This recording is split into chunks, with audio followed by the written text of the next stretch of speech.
It may have been said every update as of yet. We were wrong both times, but this time, not again. We may have a Conjurer Meta in 1.14. Naturally, it'd be an awfully short video if I didn't explain why. I'll get on with that. Most obvious change is the damage affinity buff for Conjurers going from 0.05 to 0.075. However, another change does nerf a lot of Conjurers. In my previous video I mentioned it, but I don't think I properly explained it. Conjurers will now have power affinity matching their damage affinity, and what this means is that Conjurer Imbue will now gain more power per power on high damage imbues and less power per power on low damage imbues. That may sound stupid, but what I mean is that on an imbue like Poison, per se, their damage affinity is going to be 0.85 in this update. Now before this update, they're going to gain 1 power per power stat in their inventory. However, in 1.14, they're going to get 0.85 power for each power in their inventory. This is a slight damage nerf for magics like Glass, Acid, Magma, etc. Although it of course goes the other way. Metal, for example, with current balance changes, is going to have a damage power affinity of 1.125 times. So they'll get an equivalent extra power for every 8 power that they have.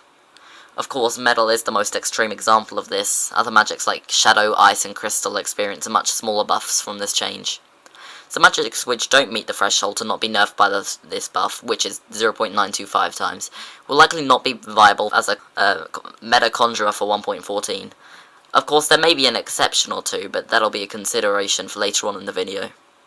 Moving on, energy regen changes will standardize charging across all builds, which will buff Savant hardest, but Conjurer, Warlord, Warlock, and all the Vitality hybrids will also benefit. I discussed magic buffs, but they're not that interesting, so I'll surmise quickly. Magma is slightly faster, Metal hits harder and is faster, Poison gets a decent self-sin, and Wind is now getting a damage nerf. And Conjurer's magic as a whole is receiving a 20% blast hitbox buff, although bear in mind this is for direct hits and not the explosion size. Snare end lag is also being reduced from 0.35 seconds to 0.15 seconds, which is great since snare end lag is arguably the worst in the game, with such a long period to be attacked in with no clash box, which abilities like Devastate and Tempest have. Stuns no longer experience negative synergies, so magics like Water, Wind, and Snow will no longer be debuffed against frozen targets. Paralyzed is also getting a 20% duration buff because as of right now, it just sucks. Stack DOTs are also now no longer halved, so DOT-oriented conjurers like Acid, the old best conjurer if anyone remembers. In 1.13 it was of course gutted by DOT changes, but for these few months being absolutely useless. But now it'll be good again in theory. But if you're a conjurer which doesn't stack DOTs and in fact clears a DOT, you'll no longer experience the cooldown to receive that heavy hitting clear synergy. And weapon equip speed is also being tweaked to be much faster, so abilities can be used with weapons much more promptly from when you equip them. This is likely being implemented to match fighting styles and magic which have no equip time to be concerned with. Weapon skills cost are also planned to be reduced by 40%, which is also great for Conjurer. Although it doesn't really make sense, as Swift is doing that right now, and Swift is arguably the best enchant for that reason. All this good stuff aside though, other class nerfs are helping Conjurer and potentially being meta too. Let's begin with Mage. Mage hitbox shapes at the moment, Hammer and Fist, are being reduced in hitbox size to the no-shape blast size, the standard one. X-Slash is also getting a damage nerf from minus 20% to minus 25%. At least Mage receives the same buff that all magic classes did in blast size. Although don't worry, that's the only nerf Mage is currently facing. And really overall you can think of it as a buff, making more shapes viable. Moving on to Strength. Strength is getting some pretty big nerfs overall. Thermo is getting a damage nerf, which will bring Thermo Fist down to 0.775 damage, although its speed is being returned to 1.4. Big up to Light Thermo Fists, we will have 1.96 times speed molt, but 0.65875 times damage. Anyway though, M1s and Leaps will also not fill up the Thermo Heat bar and just enable a grace period so that it won't drain. But Heat Drain will be 33% faster.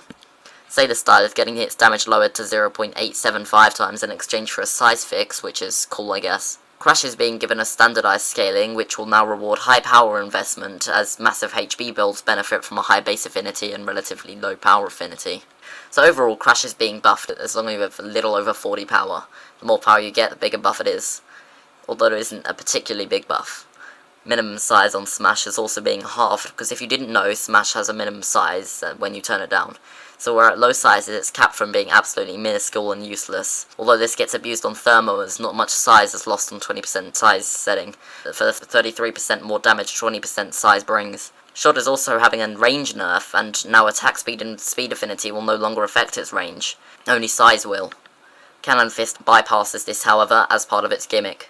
Axe Slash is also receiving a base affinity nerf and a slight power affinity nerf to have a standardized damage scaling like Blast, which will now also reward higher power builds. Berserkers will also not be able to run double Axe Slash as second fighting styles requirements are being raised to match second magics, so that will be unfortunate for the Berserkers who enjoy their superior blasts on two fighting styles. Warrior is also receiving a damage nerf as its awakening is overtuned as it is right now. It'll now receive a 5% damage boost instead of a 10% boost, which means Conjurers can now outdamage it, e.g. the Sand, Metal and Earth ones. So all this talk about how Conjurer will be on top, but nothing of which Conjurers. Well, you can decide that and tell me in the comments section. No, I'm just joking, I wouldn't do that. I'm the one making the shit videos here, let's begin. Right off the bat, I can tell you that Light, Wood, Glass, Plasma and Wind will all suck ass. Light and Plasma are going to have a 0.85 times multiplier, which is just terrible, although Plasma might have potential due to its rapid DOT damage. Glass Imbue is so useless, its Imbue multiplier is accounting for bleed synergy is practically 1, its speed is 1, its size is 1, Glass Awakening is just energy regen and nothing else. And Wood is just heavy glass. It's a 10% speed debuff for what's practically just neutered sand or ice. And Wind just sucks in terms of damage, that's it. Light magic damage with less speed and 0.1 more size. But which Conjurers are the best ones? With current nerfs, Water and Sand will experience small nerf, but they still continue to be high-end Conjurers due to their solid stats and damage. 1.05 and 1.07625 times damage respectively, including bleed synergies. Acid will return to the scene with a 0.9975 times damage molt and 0.95 times power affinity, and the DOT will hit hard again, making Acid a top Conjurer as well. Hate to say it, but Lightning is not really a top Conjurer anymore, as it's just getting outclassed. Shadow is naturally on top due to it receiving a small buff and having the best raw stats of any magic. It's also the fastest magic to not be nerfed on Imbue. And Snow is also becoming a top tier Conjurer with the damage buffs, and it's and now making Snow Imbue a buff in 3 out of 3 stats, as Snow is gaining a 5% bleed synergy as well as a 1 times multiplier. Snow also synergizes with Water for 10% damage, which can freeze target. This will make Snow a lighter ice Conjurer, with one of the best Imbue visuals the game has to offer. So those are the best Conjurers: Acid, Sand, Shadow and Snow. So I'll just explain why they're so good real quick. Acid, now that stack DOT isn't halved anymore, is going to deal an extra 50% damage in the 5 seconds after hitting someone, and 75% at the 10-second mark.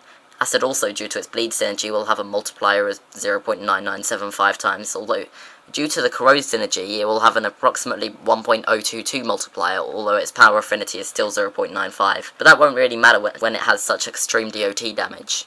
Acid Conjurer also, despite being at least relatively heavy in damage when you include DOT, maintains a speed multiplier of 1, although on the other hand it does have a size multiplier of 1, which is not too favourable when AoE is so desirable. Overall, Acid Conjurer is extremely good post 1.14.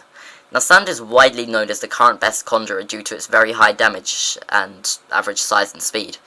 For reference, including current Sand bleed synergy, Sand has around a 1.1 damage multiplier, just like Warrior. Although of course Sand doesn't have as big AoE and speed as Warrior, but the heavy damage which matches Warrior Imbue is well worth it for the additional use of a magic moveset. Now Shadow. Shadow is a decently heavy-hitting Conjurer, certainly above average, but why would it be the best? Well, Shadow can boast being the fastest magic which isn't nerfed on Imbue with 1.2 times speed or 1.1 times on Imbue. Shadow also has a 0.95 times damage multiplier, which will give 0.1025 times on Imbue. So Shadow has the strongest base stats of any magic, and is just very solid for Conjurer. And Snow. I know it may seem random to include Snow as a top Conjurer, but Snow explained simply is like a mix of Ice and Shadow. Snow in 1.14 will have, on Imbue this is, 0.1025 damage multiplier, 1 times power affinity, 1.05 times speed, and 1.05 times size. And Snow freezes soaking targets with a 10% sin against said soaking targets. Also, thank you for watching this far. I'd first like to ask you to subscribe. And now just to be nice and clarify some shit, I'd like to explain how Imbues work in their entirety. Conjurer is thankfully simpler than a Warlock, but there is some degree of changing of the multipliers. So the most well-known thing, the damage mult on a magic is increased by 0.075 times on a Conjurer, with a few exceptions where it's being reduced in 1.14, Sand and the fast magics. The DOT in 1.13 is halved when it stacks, but in 1.14 it won't, which of course allows acid to be good. In 1.14 changes, power affinity will be increased or reduced with Conjurer damage multiplier. I did of course explain this earlier in the video, but I'll just refresh your memory. Power affinity controls how much power you gain from the power you get from gear. It doesn't affect base power, which if you don't know is your level plus 19. So Conjurer damage affinities, which affect your base damage without power, now are matched with by an equal power affinity. This is a nerf to some magics and a buff to others. On Imbues, damage synergies are halved, so for example Acid Bleed synergy goes from 10% to 5%, so it won't be massively OP. And that just about covers damage. Let me know if I forgot anything in the comments. Speed and size, thankfully, are much simpler. Speed affinity spread on magic Imbue is halved to match fighting styles, so light will have 1.4 times speed to match Thermofist, and metal will have 0.775 times speed to be similar to Iron Leg. Another thing though, where speed spread is not halved on projectiles, so light will have a faster flying slash, pissing gale, etc. than Thermofist. It's also why slow conjurers like Metal and Magma are terrible. Size on Conjurer Imbue is reduced by 0.1 times, however it wouldn't go below 1 times. I personally think that it should be able to go, or under 1, as magics between 1 and 1.1 have the same size on Imbue, which means magics with 1.1 size experience no size advantage to a magic with 1 time size.